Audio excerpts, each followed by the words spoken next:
Well, hello again, everyone, and welcome to our already first session of today.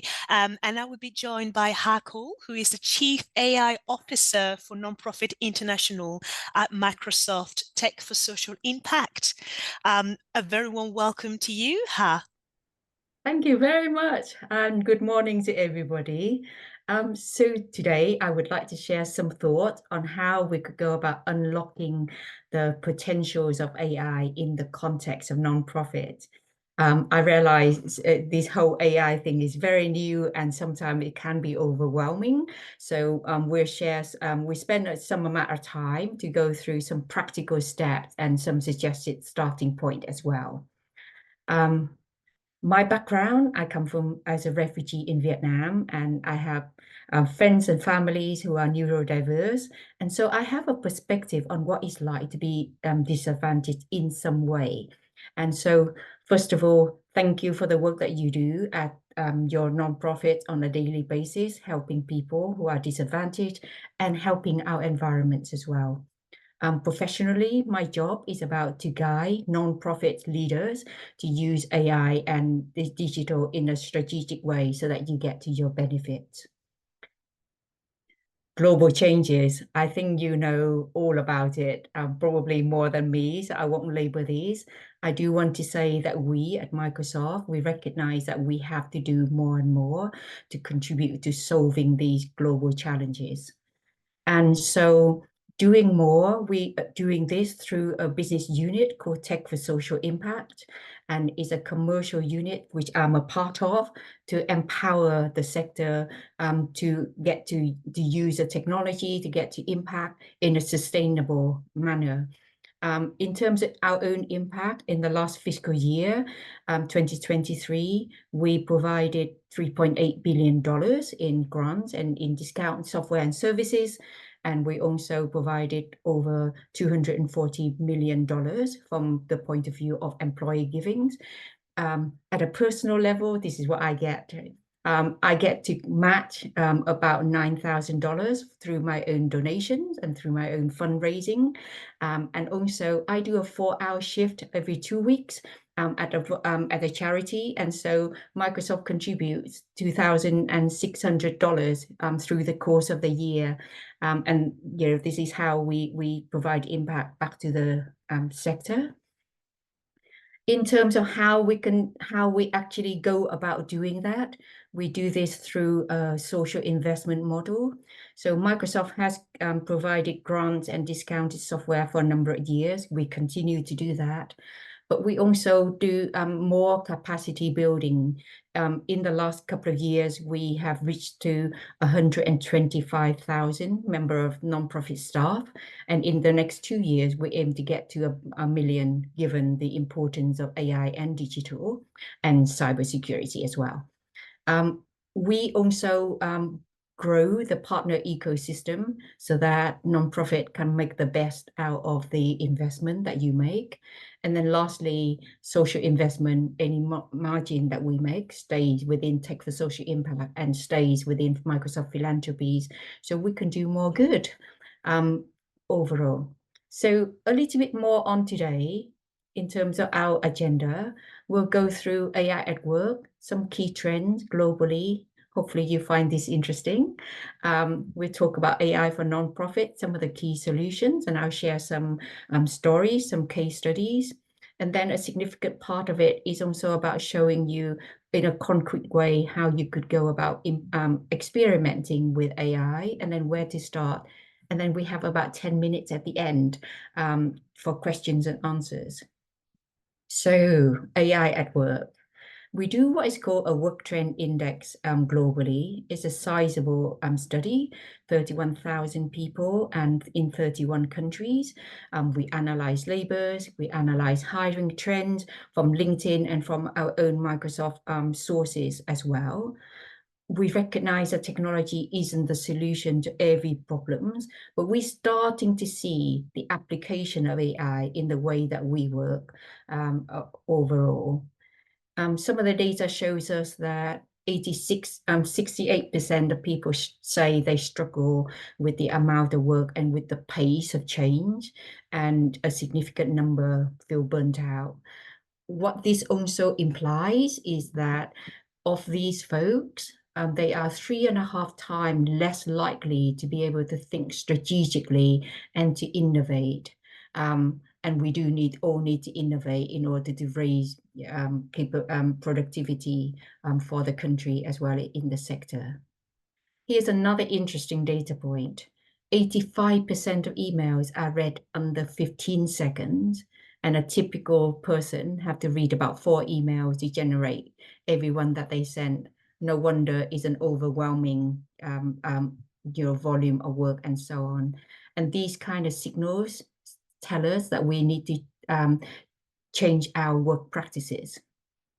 So here is also some other theme that stood out for us in the study. First of all, employees want AI at work, and they don't want to wait for companies to catch up.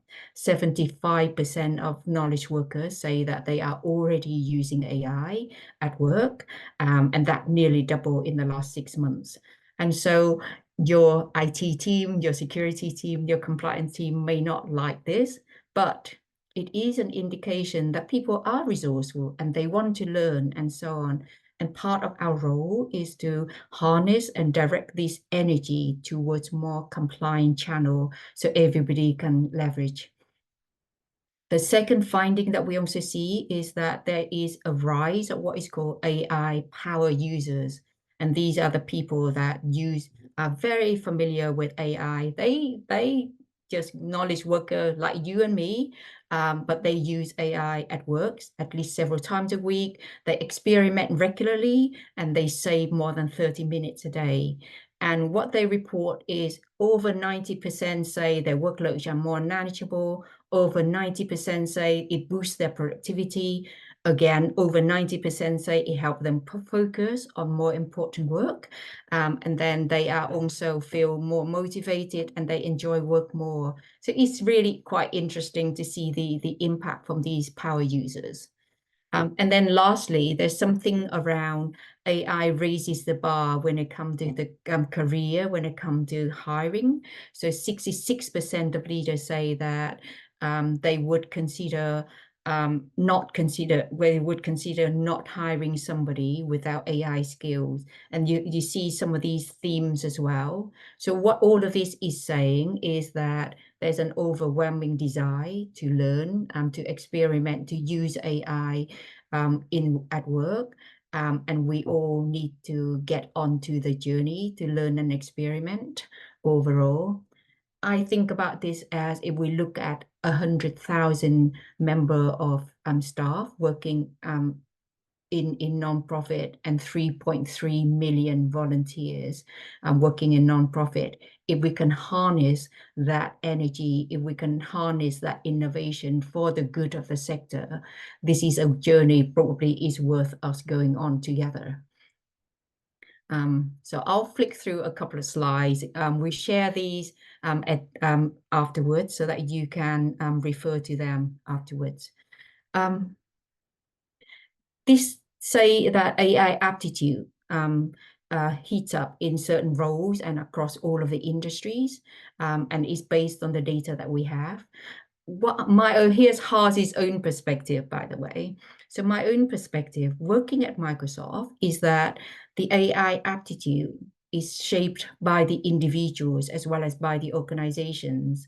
And within Microsoft, I see colleagues from legal, from procurement, from finance, HR, learning and development. They all use AI in quite creative way, and we learn together overall. I learn from them a lot, and therefore I would encourage you, if you're not on the list here, do still experiment, do still get onto the journey.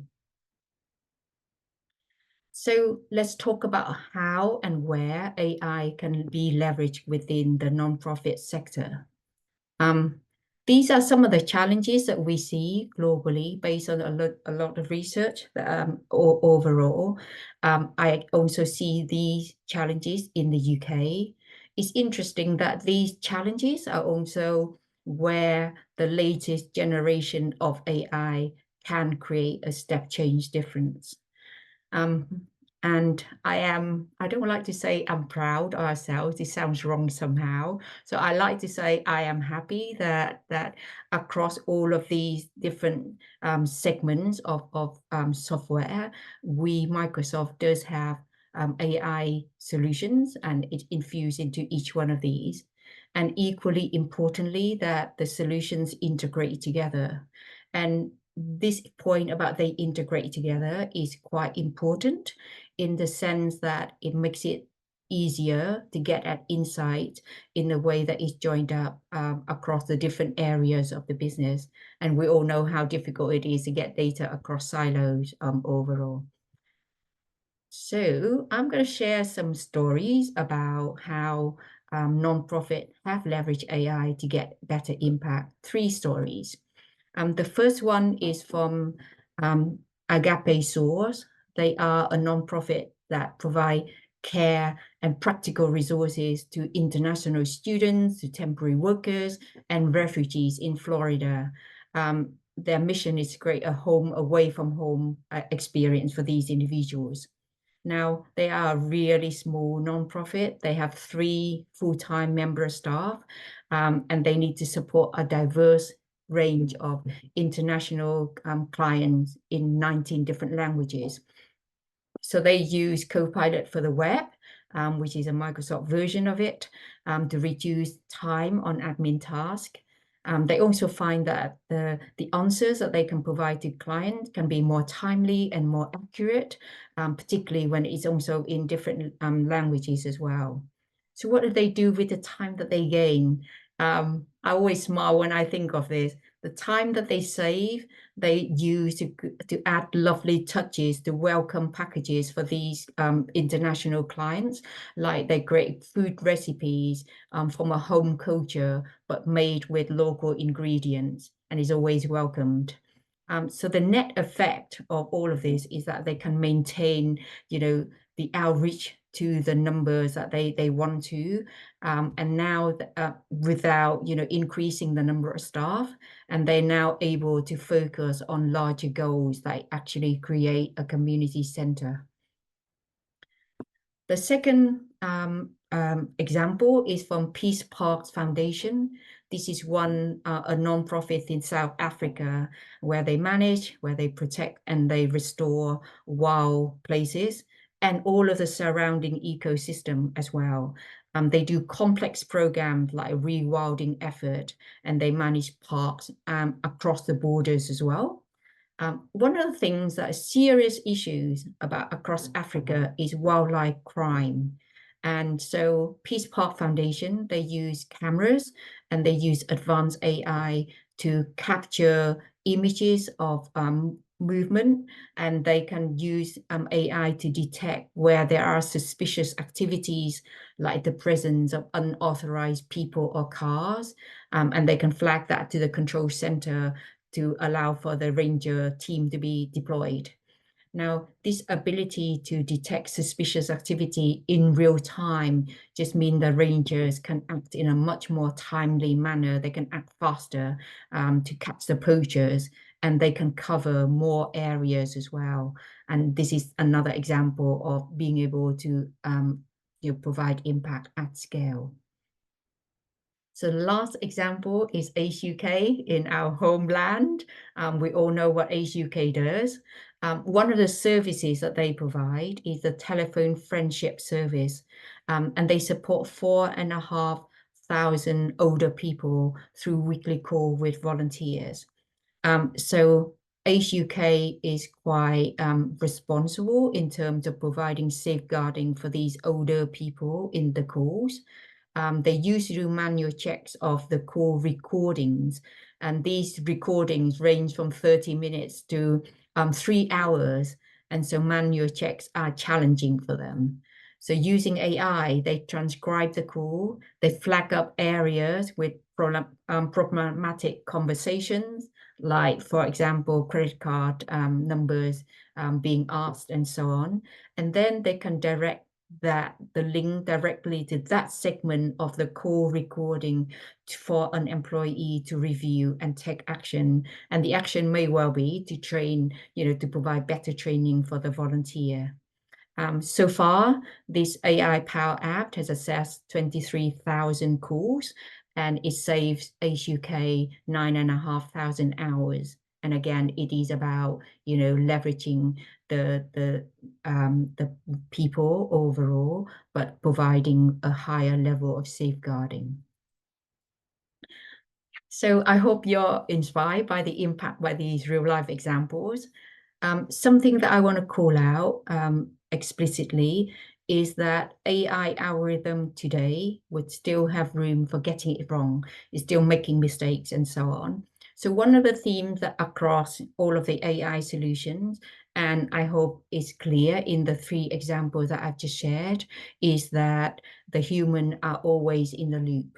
We are making decisions. We are responsible. We need to apply our own critical thinking, and we are in control. And for the term co-pilot as opposed to autopilot. From the Microsoft perspective, we have a whole suite of services under the banner of Copilot. So you have Copilot for the web, and this is a free, an already included into your enterprise Office services, and it makes use of internet data only. You have Copilot for Microsoft 365, and I sometimes refer to it as Copilot for Office. And this would make use of your enterprise data, say in your Word document, in your Teams meeting, your emails, and so on. And then there are other services like Copilot for customer service, Copilot for sales, for marketing, for security, and a lot of other things, other services as well. The commonality about all of these enterprise-grade services is that they have enterprise-grade security, privacy, and compliance. You are always in control, and the data that is stays within your enterprise.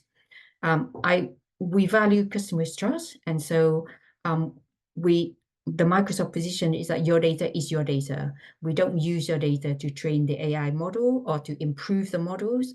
We don't share your data to any available partners, including OpenAI or any third parties, and we don't make your data available to other customers.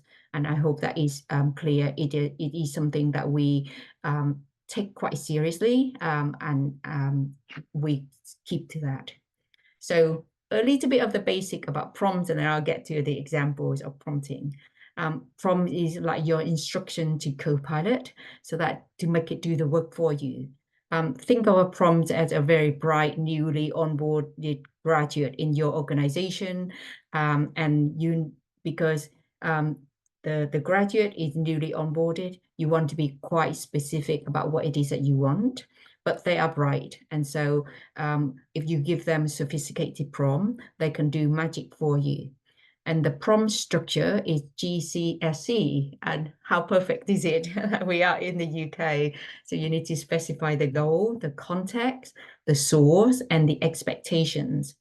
So let's go through some examples from the simplest first, and before we get to the more sophisticated examples. In this example, we want to actually you can try this along as well. There's a document that I provided. You can try this in the copilot@microsoft.com, or actually in ChatGPT or other apps that you can have access to. You can put and paste the prompts into your laptop. So in this particular example, we want to share some information about a summer volunteering, and we want to advertise it on the 3 platforms, X, LinkedIn, and Facebook. So the prompt is, as you see on the screen, our organization is running a summer volunteer initiative for career coaching for career switchers. Please draft social media posting for X, LinkedIn, and Facebook. So the goal here is social media posting on those 3 platforms. The context is summer volunteers.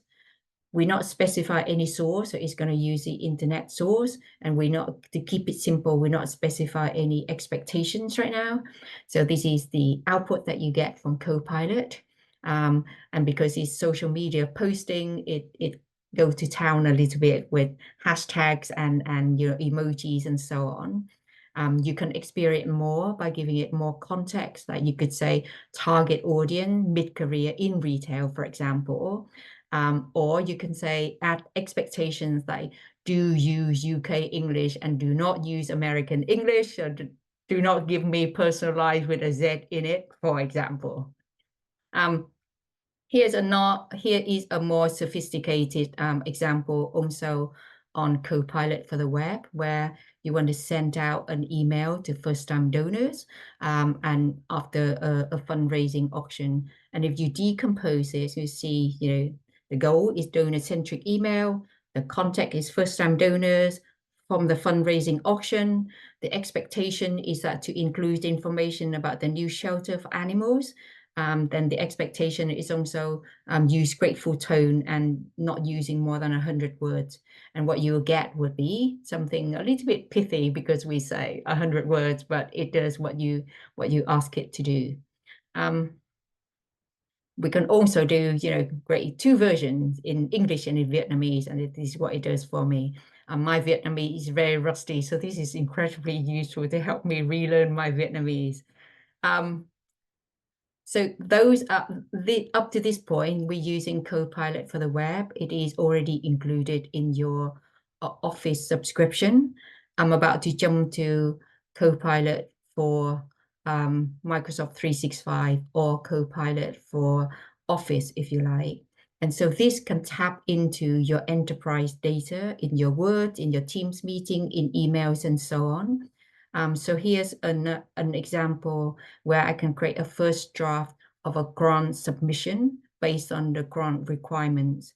And so this is the grant requirement document that you see on the screen. So I can go in here in Word and I can create a prompt where I say the goal is to draft a proposal, to create a context. The context is digital literacy, use a source provided in the document. I've just specified the document, and so on and so forth. And I give it some expectation as well. And it works, and it creates the grant document for me. And I am in charge, so I can decide to keep it, to regenerate it, or to completely start from scratch with a different prompt. And if I keep it, I can still use Copilot to tweak segments of it as well. One of my customers used this to create a whole security strategy. My colleague uses to create a whole data strategy. Now they are expert in their area, but it makes light of the work for them in terms of being able to generate these strategy documents. But there's more. So we can go beyond questions and answers. We can use Copilot, the Copilot in terms of your enterprise data in Word, in documents, and so on. Implicitly in that is also the interaction between people. So Ha worked very closely with Alice. That interaction is help Copilot to prioritize some of the results that it get back to me. And so we refer to this kind of like documents and Teams meetings and so on, and all of the interaction we refer to as a Microsoft Graph. And it's like your knowledge navigator, not just based on the data, but also based on the interaction. So in this particular example, I'm going to jump across multiple applications to achieve a goal. So the goal that I want to achieve is to summarize a document and to draft an email recap for my team. So this is a document that gets generated. I am going to create a summary, an exec summary within the document in here. I can also, so Copilot is working based on my prompt instruction. I can decide to keep it. So now I can go into another app and I can say, summarize the document and draft the recap email for my team. And this is the result of it. So you see we're getting a little bit more sophisticated in terms of what we can do across different applications using the data that is available within your enterprise. Here's the last one, is the most sophisticated, is in that in real life we tend not to stay within one simple task or within one application. We want to be able to achieve a bigger goal. So for example, in this one, you want to identify donor trends and segments. And so that goal gets split into sub goals that you see, first of all, draft the research brief, and then discover market research and so on. And then you can use the appropriate tool to work with you to achieve each one of those sub goals, which then roll up into the bigger goal that you want to achieve. I would encourage you to experiment with this to get to this level of sophistication and beyond, to get yourself to the super user type users overall. So for the last few minutes, I want to jump onto this. A lot of leaders I talk to in the nonprofit really wrestle with the balance in between applying the potential benefits of AI, but managing the pitfalls and the potential harms of AI. So from the Microsoft perspective, because we developed the AI system since 2017, we created a set of AI responsible principles. And then we also published the very first in Microsoft and in the industry, a responsible AI report this year that provide as much information about what we do internally within Microsoft to ensure to make our system as responsible according to these principles as much as possible. From your point of view as users of AI, I know leaders, wrestle with how much to do, because you don't need to get to the Microsoft level or the tech provider level of sophistication.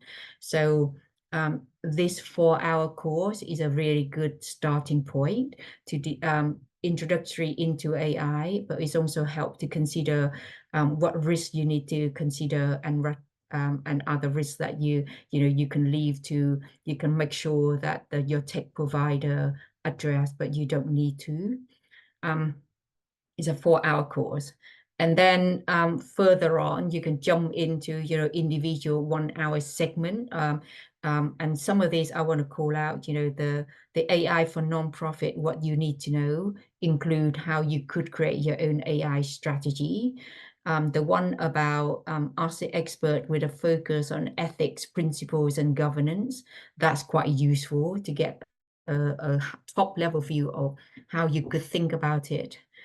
Somewhere in here, there's also an acceptable use policy. Most of the nonprofits that I work with want to be able to have such a policy in a meaningful manner. And then you get a lot of, how you could use AI for fundraising for different tasks and within your organization in the nonprofit. So I'm zipping through very quickly, some way to experiment. This is a slightly different version of, the prompt instructions that you saw before. I would encourage you to go and experiment with it. Overall, so here are some resources, and some of these resources are in the last 2 slides that I share in terms of the courses overall, and they are at the Microsoft Digital Skills Center in collaboration with TechSoup, and I believe it was with Charity Digital. And then, yes, go and experiment. There's a set of links in here that you can experiment with. And my suggestion would be really do go and experiment, because you can't cross the sea by just looking at the water. a good starting point is to use a Copilot for the web in the enterprise. It has it is already included. It has enterprise grade security, privacy, and compliance.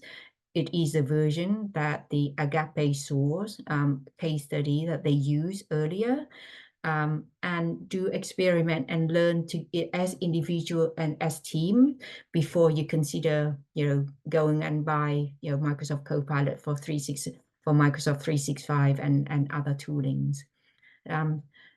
So questions. Brilliant. Thank you very much, Ha, for this very insightful presentation. Yeah, I really like the live the live examples and the use cases. So that was really interesting. We've got loads of questions, so I'm gonna try and get through as many as possible. But thank you anyway for your time. So the first one from Justina: how affordable these solutions are for non-profits? So yeah, are there any discounts, or yeah, if you have rough ideas or information we can point Sure, towards? yeah. There are multiple answers to that. Mm. The Copilot for Web that I mentioned is Yes. already included. It's clearly, I was going to say it's free. It's actually not free because you pay for your Office application, but it's already included in there. The Copilot for Microsoft 365, there's a charge to it. Right now, there is no discount. Never say never, but right now there is no discount just yet. My suggestion, and this is why I'm suggesting, go experiment with the Copilot for the web, really squeeze out every single bit of benefit and learning and experimentation you get from that as individual as well as team before you go and buy. You do get a lot out of that just by itself. Things do change overall. And if you are able to, and you do want to start determining, so what are the benefits of Copilot for Microsoft 365, which is a chargeable version, then do work with Microsoft and your partner and look at it through the lens of, so what can I save from the time point of view, from a cashable savings point of view, and do a cost benefit. But it is what it is at the moment. Exactly, exactly. It's still evolving, and we have It's also still evolving, yeah. some information about this. We did a Copilot initiation, well, introduction to Copilot session not long ago as well. So we will pop some more information in the chat. But moving on, how can charities balance the environmental impact of AI tools with their core values or green values? Yeah. So it's a challenging area, isn't it? And if you look into our own responsible AI report, much of the energy usage is highly optimized. And if you look in there from memory, it's actually say something along the line of, our energy usage hasn't increased significantly. So we optimize that significantly. Same go for waste and water as well. The bit that is more challenging is that we are building out new data centers, and it's a balance in between, how do we make this accessible and available to everybody in the world. And right now we are, it's an equation that we do need to balance overall. Yeah, but it is something that we watch and we optimize a lot. I'm glad you say that, because it is something that I really care about. I try desperately to go by train to Europe when I travel. It takes more time, but it is actually better for the environment. And we can always do our bits.